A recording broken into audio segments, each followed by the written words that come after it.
Welcome back to the Chef Authorized Studio. My name is Brandon. I'm an executive chef here in Silicon Valley. I create content on the daily. I'm starting this new series. It's going to be the basic of culinary fundamentals. So this is the basic as basic gets. My goal is to have a library where I can refer back to videos, and YouTube is by far my favorite platform to be able to teach and learn the experience that I was given as a cook all the way up to a chef, and I want to share that knowledge with others. It's completely free. I didn't want to just base everything off of my own opinion. So what I have here is the Professional Chef. This is the 9th edition, okay? And I think it's really important to use a piece of literature that I can read directly off of. My opinion is not there. This comes straight out of the book, but I'm also going to elaborate on some certain topics, and I'm also going to cut out all the BS. If I make an advanced dish, I can refer back to the library of videos where it has the basic techniques, and it's this wonderful ecosystem of the new chef, the 2022 chef.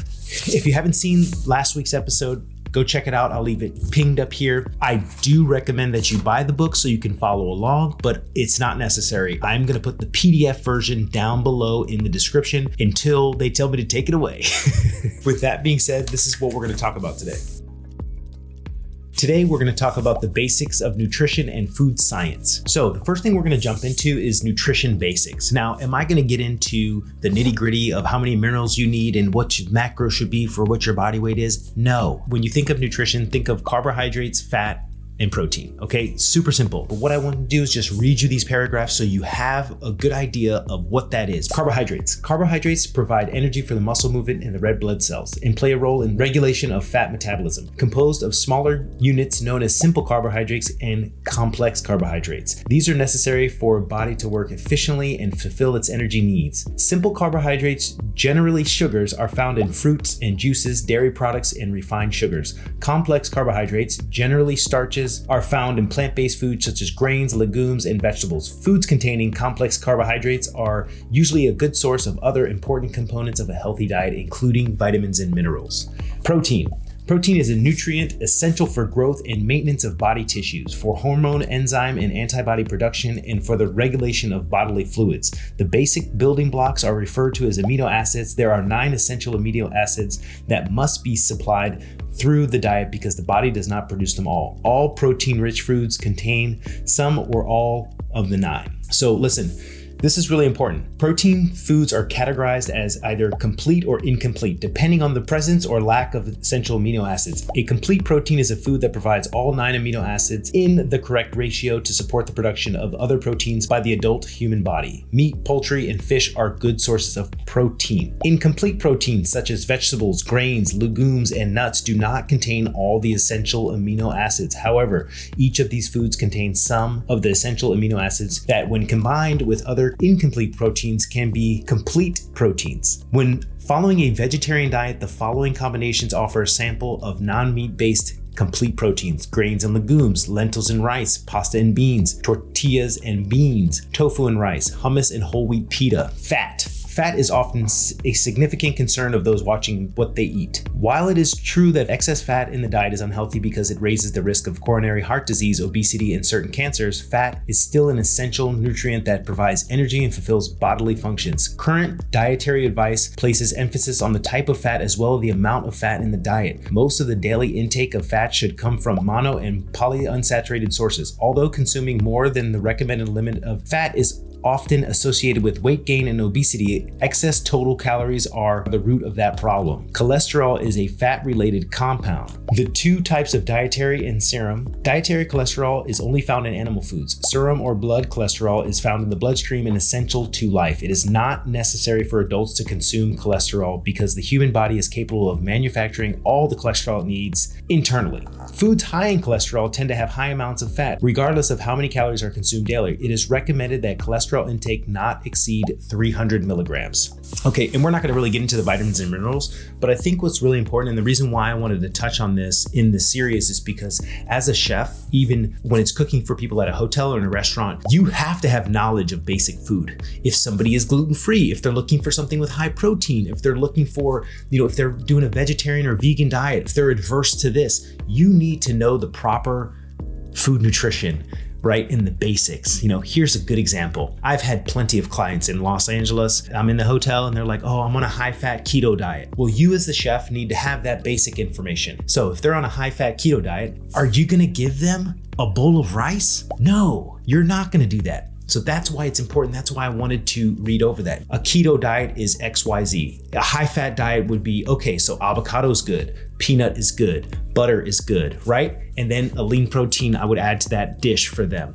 And so I think it's really important that we go over that and we just iron out that part. If anybody wants me to go into detail about carbohydrates, fats, and proteins on a culinary level, please leave your comment below and I will be sure to answer it. We can talk in the comments if you need more details on that. If not, on to the next one. So jumping right in, we are going to talk about the 6 principles of food science. I'm going to read right from the literature. The reason why I want to do that is because I want this to come from the literature. That way my opinion is out of it and there's no debate. Do you know what I'm saying? But I'm also going to give you my personal opinion on 1 or 2 examples of what that means to me. We're going to talk about caramelization, Maillard reaction, and gelatinization. Caramelization. So when exposed to heat, sugar will first melt into a thick syrup. As the temperature continues to rise, the sugar syrup changes from color to clear to light yellow to progressively deepening brown. This browning process is called caramelization. It is a complicated chemical reaction. In addition to color change, it also causes the flavor of the sugar to evolve and take on a rich complexity that we know to be characteristic of caramel. Different types of sugar caramelize at different temperatures. Granulated white sugar melts at 320 Fahrenheit and begins to caramelize at 338 Fahrenheit. Caramelization, think of creme brulee, think of making caramel. In foods that are not primarily sugar or starch, a different reaction known as the Maillard reaction is responsible for browning. This reaction involves sugar and amino acids, the building blocks of protein. When heated, these components react and produce numerous chemical byproducts, resulting in a brown color and intense flavor and aroma. It is the reaction that gives coffee, chocolate, baked goods, dark beer, and roasted meats and nuts much of their rich flavor.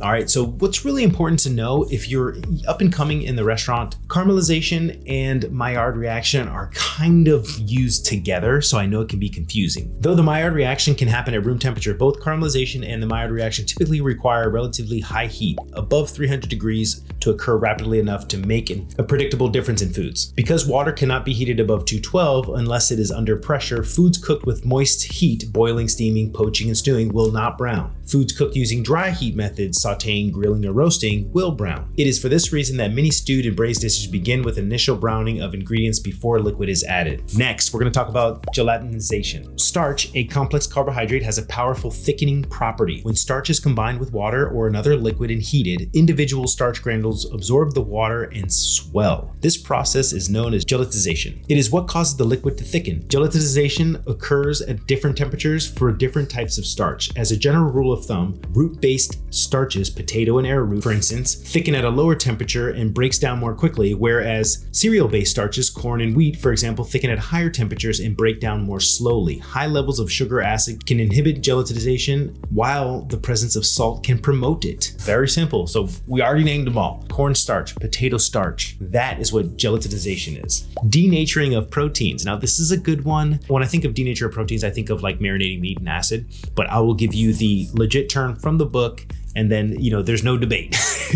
At a molecular level, natural proteins are shaped like coils or springs. When natural proteins are exposed to the heat, salt, or acid, they denature. That is, their coils unwind. When proteins denature, they tend to bond together to coagulate and form solid clumps. An example of this is a cooked egg white, which changes from transparent fluid to an opaque solid. As protein coagulates, they lose some of their capacity to hold water, which is why protein-rich foods give off some moisture as they cook, even if they are steamed or poached. Fortunately, some heat-induced denaturing is reversible through cooling. This is why roasted foods should be allowed to rest before carving. As the temperature falls, some of the juice that was forced into spaces between the proteins is reabsorbed and the food becomes moister. Denatured proteins are easier to digest than natural proteins. That's a good note. We're at the last 2, so Here we go.